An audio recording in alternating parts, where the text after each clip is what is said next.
All right, we should be recording. All right, so this class is architectural design patterns, but first let's do some announcements. So first and foremost, my office hours are the same time on Wednesdays from 3 to 5:30, at least Eastern time. However, I have a meeting in the middle of it, so I'm usually not around from 3:30 to 4. Or you can schedule time with me if you need to with the you can book me link that's there. Bandon is going to move his office hours to give a little bit more separation because we're not physically in the same space. So he's going to be on Mondays from 3 to 5 p.m. as well, Eastern. We're going to update the Piazza site to reflect this change as well. I don't think it's been done yet, so we'll get into that. All right, so a couple things about the class rules. So when we're doing video classes, things are a little different. And from having done many online virtual meetings with Red Hat, these are some kind of best practices. There's probably some that I missed. So generally speaking, you're expected to have your video turned on. I understand time zone challenges make that a little difficult, but do try to have video if you can. And if need be, if you're still eating breakfast or whatever, you keep your video off until you have the opportunity to stop eating and then project again. The other thing to remember, a huge one, is only turn on your mic when you are actually speaking. That way, you don't do a few things. One, we don't get a cool echo, especially for the speaker normally, is one hugely annoying thing.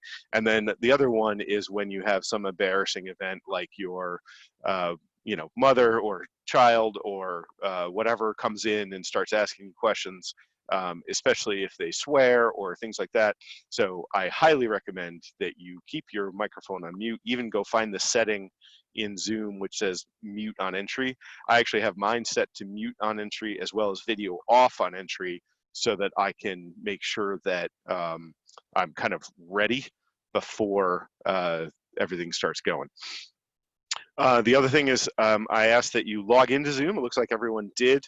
So that way we can get basically names to go with faces, but it's actually really for the chat. So there's a chat in the tool that you should feel free to ask questions in or feel free to talk amongst yourselves. I do ask that you kind of keep it public. So just remember, I can see it, everybody else can see it. And if you're presenting, sometimes it's hard to follow. I'll try to sort out this why I can't share just the one window. That way you won't see all the confusing stuff around as well for next time. And do keep in mind, you've still got to ask questions. It's hard enough to give a lecture at any time. But when you're doing it virtually, it's really easy to kind of go off the rails because you can't see any of the people you're speaking to. So please, even more so than you might in class, is definitely ask questions. And remember, participation is part of the grade. So, asking questions shows participation, so please do that. And as I said kind of at the outset, this is very much part of working in the, kind of software world all the time. So please expect some of these rules to show up on a quiz or an exam or whatever. Probably not the midterm, seeing as I already wrote that, planning to give it today, but we'll defer that till next week. Oh, and if anybody missed the memo, we're going to do the midterm next week, just because a bunch of students had the exciting news of, hey, you get to move out today. So to support that, we wanted to wait to do the midterm till next week, make things a little easier.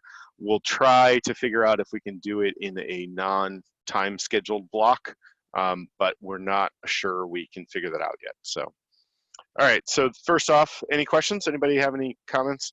You should also be able to raise your hand in the presentation tool in Zoom. I don't know what that does, so hopefully it'll be obvious to me when somebody raises their hand, but there you go. All right, we good? All right, so to try to help you relax, in, I'm sure, a very stressful time, I thought some pictures of my cat would be appropriate. And this picture down here is actually of my youngest son, who is currently sitting with the cat. And, you know, if you want more pictures of my cat, feel free to let me know and we can try to do that for next time. She is a goof and also huge. All right, so because I kind of had to put this lecture together at the last minute, I kind of realized while I was doing the lecture that it might have been better choice to do the kind of second class that I had scheduled first, but I kept it this way just because I have the content and I have the timing. So we'll learn more about patterns in detail next time, so after the midterm. And do keep in mind that this content is not going to be on the midterm. It'll be on, you know, like a final or whatever. It's not going to be part of the exam we do next week. All right, so first off, to give a little background, in kind of the bottom middle, there's a book referenced as Design Patterns. And this book was written in 1995 and was written by 4 authors. So this is often referred to as the Gang of 4 book, which kind of outline the concept of patterns. And so basically this is a reference here where you can find it in the library at BU. So I know it's there, so if you want to go read it, there it is. It's definitely recommended before you ever start working in a software industry, especially for kind of the, you know, startup-y or the unicorns or whatever, because a lot of people use design patterns as a way of communicating with each other, and we'll talk about why in a minute. What we're really talking about today is kind of something that grew out of design patterns. Is design patterns seem to be such a good idea as a concept that we moved on and started to create what are called enterprise design patterns, or thinking about architecture design patterns rather than code level design patterns. So basically it's like you take the low level code stuff you were doing, and that's a regular design pattern, and then you up level it a bit, and then you'll get you know, kind of the architecture design patterns. And so we'll talk about those a little bit too. In order for people to help understand individual patterns better, a lot of language specific books came out. So for example, this is a Python one where they explain patterns in terms of a language you already know. So basically pick a language and you will probably be able to find a book that explains patterns in terms of that language. And by language, obviously, I mean programming language, not spoken languages. Hey, I got a question. Jen, did you have something you wanted to ask or add? Yeah, I have a question actually about the last time the quiz, because I think because I missed the quiz and we scheduled like take the quiz before this midterm. So I think this is also postponed to the next week, or? So the quiz, we're actually trying pretty hard to figure out how to make the quiz something that you can just take without any input from us. So just watch for a note. It's you and one other student who I don't remember now off the top of my head, who haven't taken it yet. So we'll just, you know, we'll either send you an individual email that just kind of says, here's what you got to do to go take the quiz. But don't worry about it too much. Whether we take it before the midterm or not, you know, basically the whole world's on fire. Whether it happens before the midterm or not, I'm not stressing. So. Yeah, just inform us in advance, okay? Yeah. Awesome. All right, I'm going to stop sharing for 1 second because now I realize that I have everything and its brother still going crazy.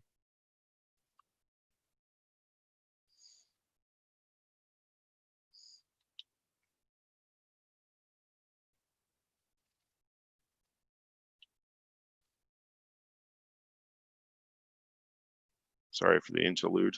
I was not expecting to have to share my whole desktop. 4, 6.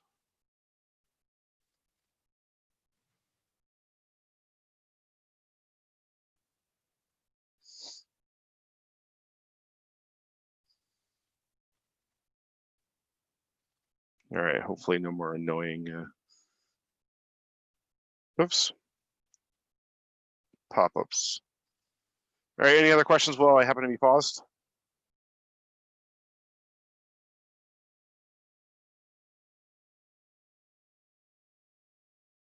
All right, then I will continue. All right, so next slide. So what are design patterns? Well, so one of the problems with programming is that words are hard. So especially given the age of the work that we are doing, like as I keep talking about, there's lots of stuff that's in kind of the programming world that's up in the air. And the reason is because it's kind of young, right? So what can we do, or what design patterns do, is try to simplify that speaking problem. Is how do we make it so that when I say something, you know what I mean. And so we provide this common language and a shared expertise so that we can communicate with each other. And so kind of like I talk about or I show a picture here of like it's actually technically a jazz band, but orchestra. But there's these various Italian words that everyone knows that mean whether they should be playing fast or playing slow. There's a way the conductor moves that indicates what they should be doing. So because music's been around for a long time, they have these well-established language patterns, whether they're physical or vocal or whatever, to indicate what they want the other musicians to do. So this is what design patterns are for, is to help us communicate with each other in a consistent way. So there's this set of rules. You don't need to really memorize these in a sense. This is the kind of thing that we might have a quiz or test and mention some of this.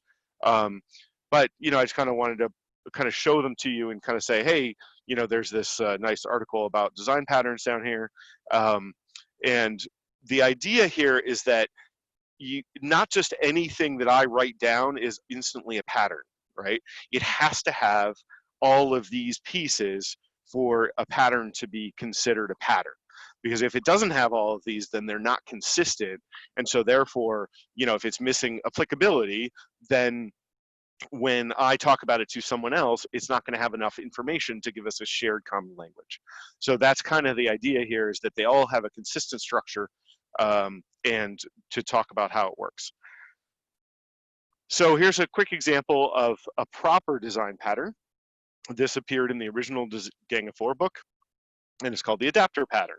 And basically it's when you want to try to connect two incompatible interfaces together. And so one thing I highly recommend, if you want to know more about patterns as well, is Wikipedia actually has a formalized wiki structure for putting up a design pattern. So they're all very consistent, they're all very good.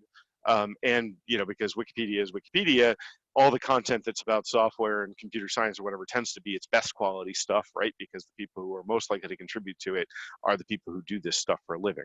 So here's the adapter pattern. The point of this isn't really to explain the adapter pattern as much as to kind of show you an example and show you how it works. The graphic below is UML, or Design UML, which is Unified Modeling Language, which has kind of fallen out of favor in recent years, but is still pretty useful for a lot of things. So does anyone here know what UML is, or any of its history, or have you had any experience with it?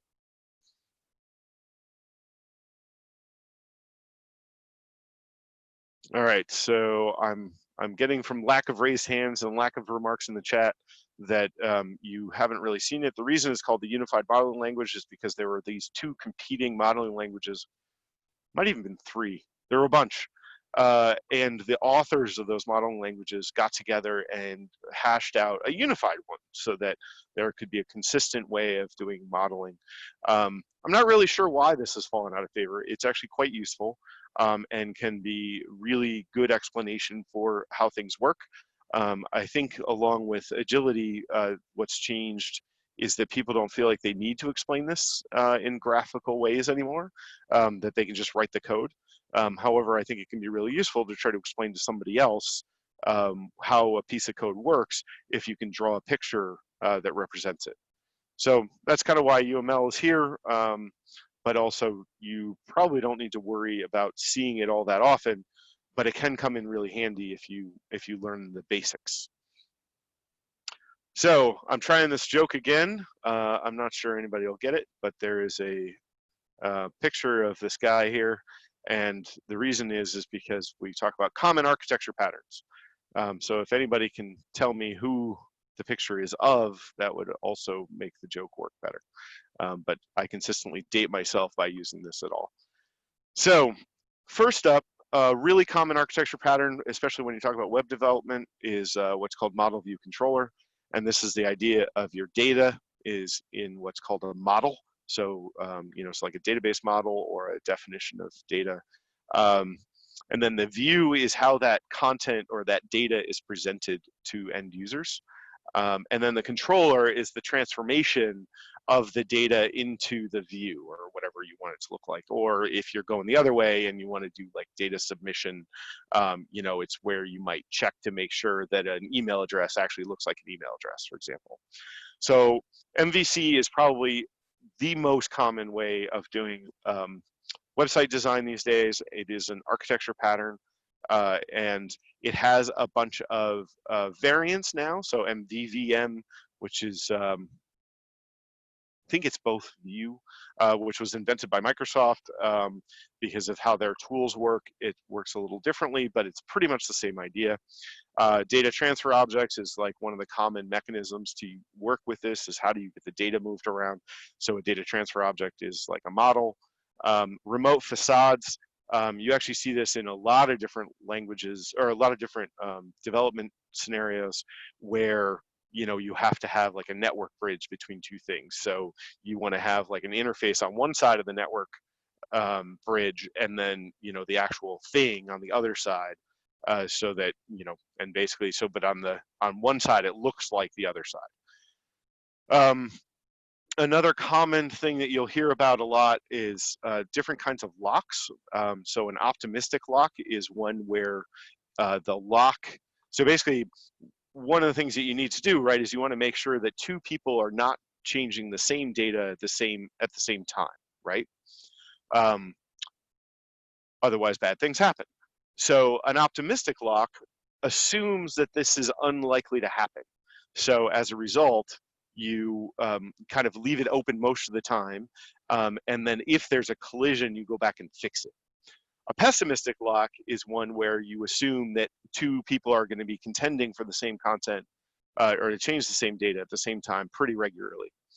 An implicit lock is super dangerous where you have this just expectation that it won't collide, which is kind of useful in a scenario where you have something like Facebook or whatever, where the only data you can really change is your own. So as a result, there's an implicit lock that nobody else can touch it. And then this really common one that started to happen is this concept of eventual consistency. And I think I have another slide that talks about some more of these, so maybe I should move on to the next slide. Oh, not yet. So, oh boy, how do I go back?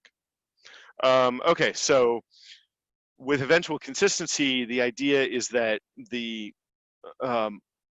when you have an application that is distributed, say, worldwide, and going back to the Facebook example, you don't need every update of my profile or my status update to appear in every geo, for example, every geography instantly, right?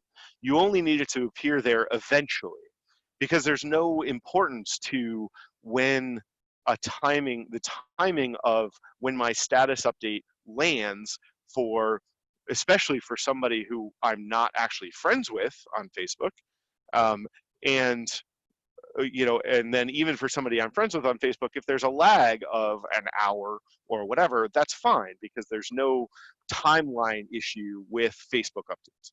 And actually, the reason I use Facebook as the example for a bunch of these because they are the ones who invented a bunch of this stuff, and so that's why they're a good example, not just because Facebook is only for old people. So yeah, so eventual consistency is really interesting and incredibly complicated, but it's important to, as a concept, to realize or to think about, does everything need to be the same or correct all at the same time, or can it be delayed? Sorry, cough. All right, Next up, I'm just kind of put these together. So some other common architecture patterns, a concept called lazy loading, which is another really common one that you see this in all kinds of programming, which is where you don't necessarily need all the data elements of a particular piece of data or of a particular object available at every given place at a particular time, right? So you only need to go get it when you actually access it. So for example, my user profile in Zoom might show me instantaneously, or as when I first hit the profile page, it might show me my name, my email address, and what my Zoom link is. But I might have to go and do extra steps to go and see, say, the setting about how recordings happen. So as a result, if I'm designing that application, I want to lazy load all the recording information because I don't need it unless the user actually goes to that part of the page to see that content. Does that make sense? Hopefully. Okay.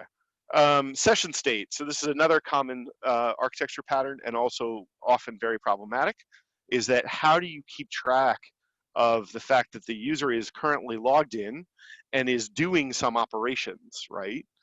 But especially with a web application, they disappear without any notice, right? Somebody closes their browser tab or somebody just navigates to a new page. There's no information given to the web server that the session has now ended, right? So you have to think about both how much information can you carry in the session, how big should it be? You don't want it to be too big, right? Because you don't want to blow out the RAM on a machine. You don't want to make it slow, etc. So that's why you have to think about things like session state. This is common in lots of different architectural scenarios. Obviously, because I come from a background in web development, I tend to use those as examples, but they also have lots of others as well. And then kind of gateway is like, basically when you want to jump from machine to machine for things. So the really common pattern, this is for when you want the web browser to hit, say, some load balancer, which is then a gateway to the actual web servers. So that's another common one. And then storage is starting to get more and more complex. It used to be we just stored things in relational databases, but I'm sure you're at least all heard of, or hopefully you've all heard of, something like MongoDB, which is what's referred to as blob storage. So basically it doesn't have any structure of the content itself. It just has this blob, and then the structure is defined internally to the blob of content. A key value storage, so that's like names and values. Another really common thing that you see in databases like Basho. Actually, that's not the name of the database, that's the name of the company, but I can't think of the database name. And then things like block storage is like, the blocks that the things are actually stored as on disk. So I'm going to pause myself here and ask if there's any questions, and also see if Bandon wants to comment at all on things like block storage or sessions from the perspective of kind of kernel development. I have a question. Mm-hmm. Yeah, so basically the database and the data structure what we are learning is the relational database, right? The relation. So most most software like Oracle or SQL, yeah, they use relational storage, but like MongoDB and others, I'm really unfamiliar with that. Yeah. So it's actually really simple. So relational databases store things based on relations. Yeah. And if you know English, you know that your relations are like your family members, right? So in other words, there's a relationship between, data element A and data element B. And that relationship is structured in most databases, as a one-to-many or a one-to-one or, whatever. A lot of different options there. What are now commonly called NoSQL databases, so like MongoDB, is actually a class of databases or data storage solutions that are not relational. And what's super confusing about it is that there's a bunch of different kinds of NoSQL databases that work differently, but they're all put under the NoSQL banner because it's a cool buzzword. So it's really confusing. So MongoDB is an example of what used to be referred to as a document store database. So a document store, so back in the old days, what you would use them for was literally document storage. So you would say, hey, I have a contract, right? And I want to be able to store all the copies of the actual like printed and then scanned contracts and the signatures that people did, and I want to tie that to a person's name, or I want to tie that to a particular company or whatever. And so that document would actually be stored as this blob that's attached to it. So the relation, there's no relation inside the document itself, right? There's no structure in there. It's just a document, right? What got more sophisticated after that was you had document, but the documents themselves have like internal relationship. So MongoDB classic example is when you want to store user profiles. So MongoDB, it does have structure inside the document as well, but that structure is usually not as efficient to look across data elements. So in other words, my employee or my user profile in Zoom, right, has my name, it has my email address, and it has my Zoom link. Those might be stored in a MongoDB database as a document, right? Except I don't think they call them documents, but imagine it's a document, but that document is a JSON blob. And so it says name, colon, and then it has Langdon White, right? And it says email, colon, and then it has, Langdon at redhat.com. And then it says Zoom link, colon, and then whatever my Zoom link is. But if I search across all users and say, let me get all email addresses, that's not going to be very efficient because the data structure that's inside there doesn't have a relationship to anything on the outside. We don't have a way to say, hey, all emails are related to each other, or all of this type. They're all stored in a separate table or something like that. So that's the big difference between a relational database and like a document storage database. Document store databases are really good when you have arbitrary information that you want to store about something, but don't exactly know what the structure looks like yet, or may never know what the structure looks like. So imagine a to-do list, right? So a to-do list has a certain amount of structure, which is pretty simple, but then any individual task has lots of different kind of information you might want to store on that task, right? It might have a due date, which seems pretty structured, but it might also have an attached image, right? Or have an attached document or whatever is related to that task. But there's no relationship across tasks between the type of information that's stored on any individual task. So that's another big class of database of NoSQL databases. Document stores. MongoDB is probably the most famous example right now, but there's a bunch of others. And another type of NoSQL database store is a key value store, which I also mentioned here, but that's also usually grouped under the NoSQL banner. Two big examples: Basho, which I can't think of the actual database name, and another one is etcd, is a very common one right now. But that's when you want to store huge amounts of just paired data. So you just want to say, like, etcd is actually what manipulates where like a bunch of different servers are. So maybe like DNS entries, right? So you have the name of the the DNS entry, right? Like google.com, and then an IP address, or let's say 50 IP addresses of which you could reach google.com at. So that's a key value store. So it stores names and values, and the idea is for high efficient retrieval by name. So if you've ever used a hash table, if you've never used a hash table, you should go look them up because they're very, very useful. But a hash table is kind of a loose key value store. It doesn't have persistence like a real name value or key value storage database would. So those are two of I would probably say, the most common NoSQL database types. So does that explain it better? Yeah, your explanation is awesome, but I have a like follow-up question. So the relation between these kinds of storage is complementary, right? It's not like substitutional, right? Right. So they are very complementary, especially key value stores and relational databases. You see them used together all the time. So that's one thing. They may also be kind of like over time complementary. So a great way to start an application is with a MongoDB database. When you have 10 data elements, the fact that it's not performant across searches is irrelevant, right? Because you have 10 of them, right? You only start getting worried about the performance of it when you have millions.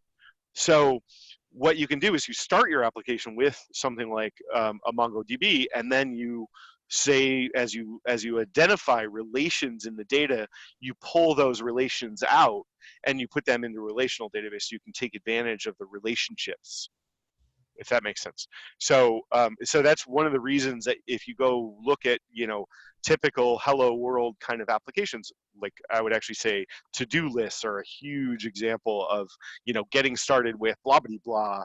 A to-do list is the example, because you can start it small and you'll see them starting it with MongoDB or whatever, but then as you scale, you might want to look for relations and pull the relations out, because they'll perform better.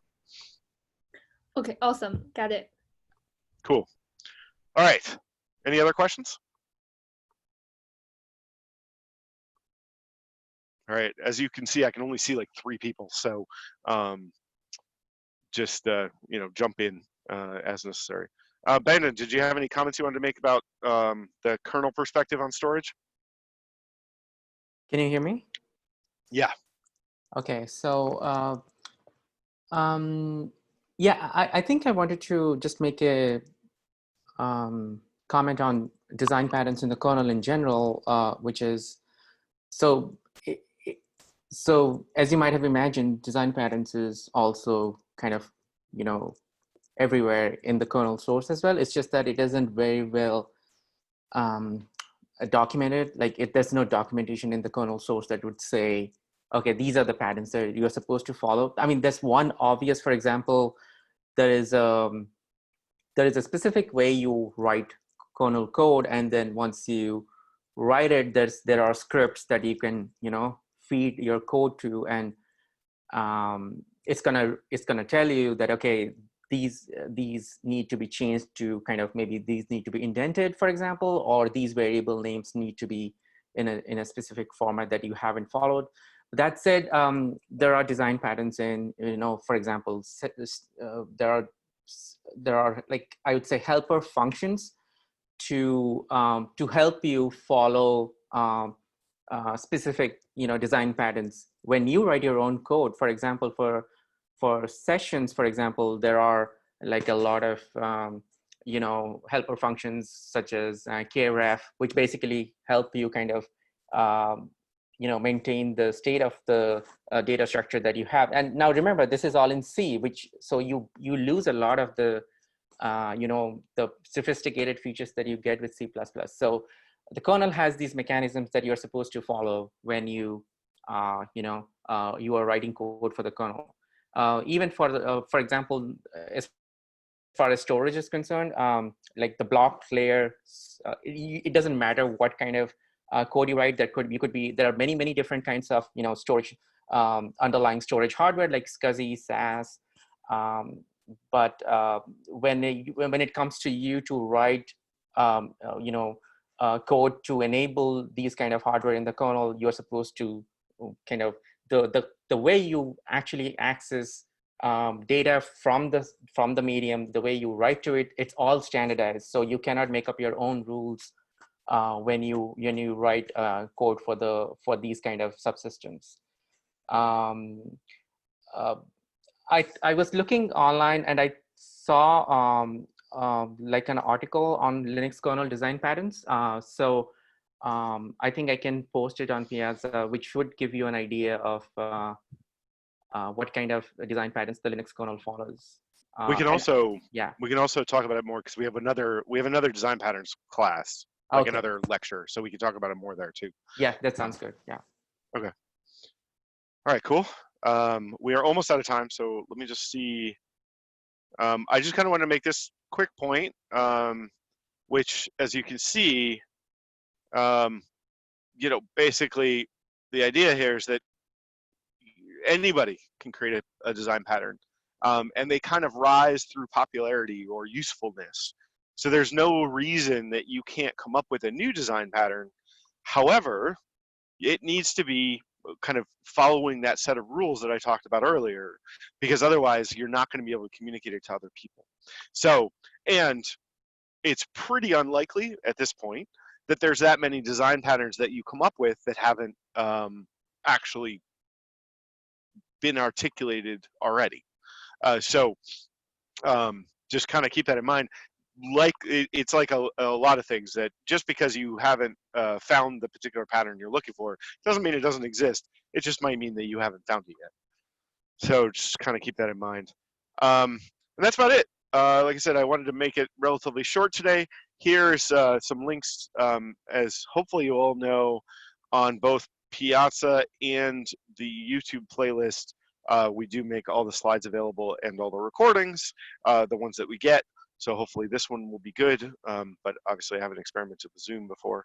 So just in the last 30 seconds, did anybody else have any other questions?